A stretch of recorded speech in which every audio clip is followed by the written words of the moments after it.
Hello and welcome. I have here the BoxStar 600 lifetime camper van from Knaus. It costs 70,000 euros, and for that money you could actually buy a decent camper van.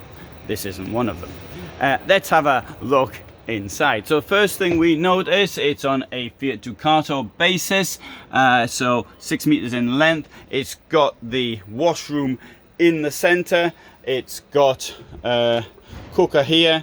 It says he's a 2.8 kilo gas canister, the smallest ones. Why is it done that? Because it's got diesel heating, and it's got a sensible, very nicely done, oblong, deep oblong sink that gets a mark. The water system has a filter, and the mattresses have apparently two layers of foam, two different layers of foam.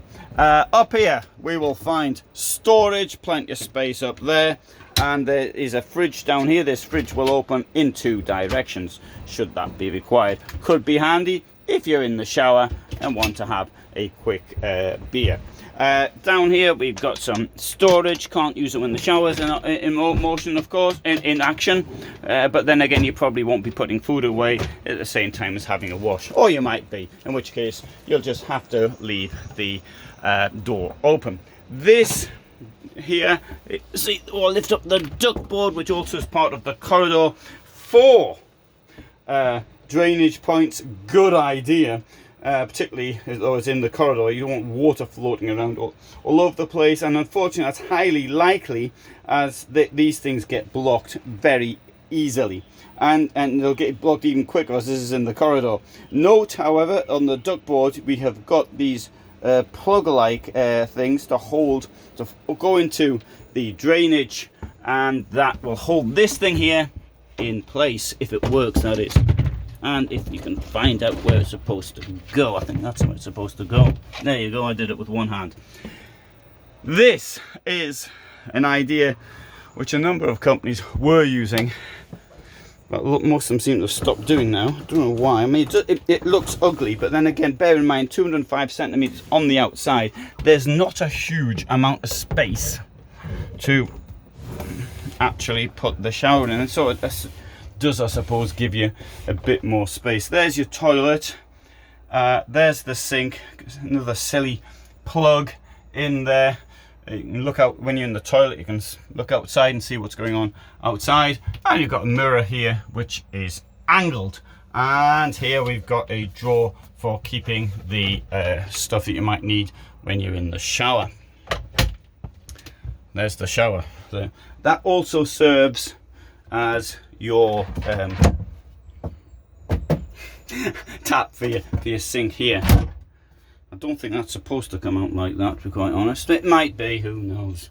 Right, this really is quite tough to actually move these things. There you go, and that's what the shower looks like. Having said that, you know, it's no curtain, so I suppose not too bad. And if you're using very hot water, you can at least open the door, which is behind me. One of the questions somebody asked years ago was this: what if you're up front and you want to come up to here whilst the other person's having a shower? In that case, you've got to go up the back. Anyway, so we have this done up like this so you can appreciate the amount of storage there is below. As you can see, the bed has been it's holding in position via the straps. We've got storage up the side here, big compartments, and you know, you get quite a lot down there. Bed's held in place by these bars, which really are very, very light and easy to move. Another feature down here, got a bit of storage there, and here we find more storage.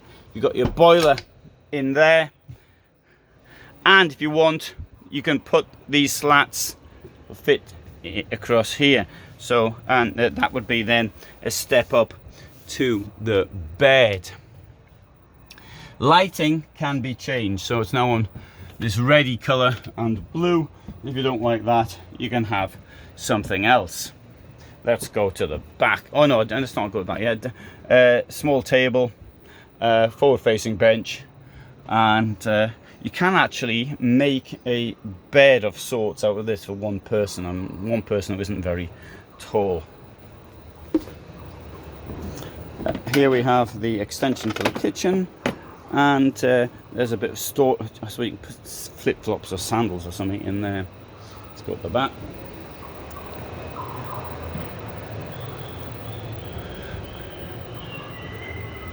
Okay, we'll have a look in here.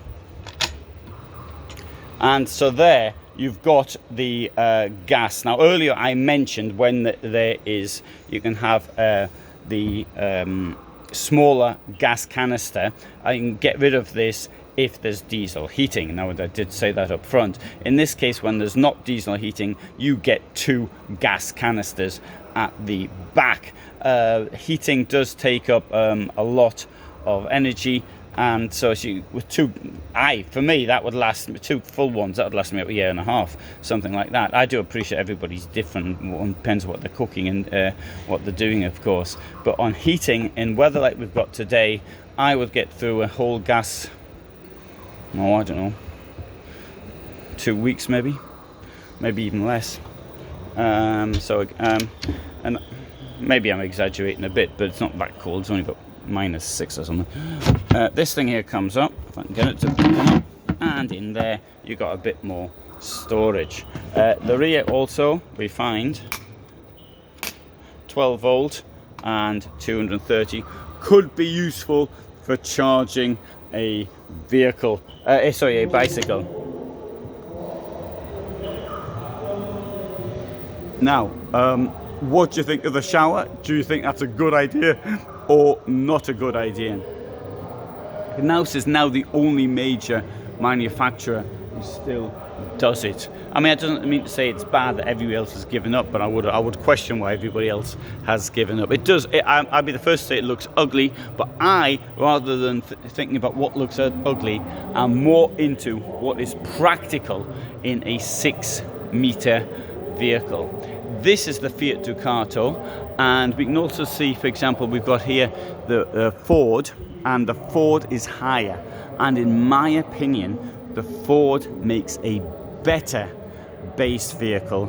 But then again, if you don't need the extra height, then Fiat burns less fuel. That could be for you. Okay, right, so this is Knaus at CMT Stuttgart, and I need to point out, as always, entertainment purposes only. I just want to show you the van.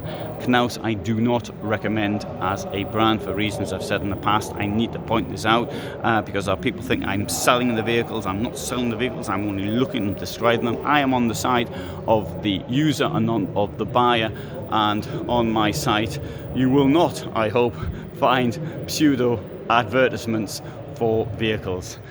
You can find something like this. I would suggest strongly have a look at the Carmann Mobil, which vehicles which are far more reliable as far as the internal parts are concerned. Obviously the external bits are exactly the same, and features inside are better for the money that you actually pay. So that'd be the number one choice for me to look at, would be Carmann Mobil. But if, for example, if you looked at Malibu vans, which is far superior to these ones, although Malibu roughly the same price, roughly. I mean, it's very, very difficult to say because it depends on the options and all the rest of it, but I'd much rather have a Malibu van or a Carmann Mobil van than a Knaus.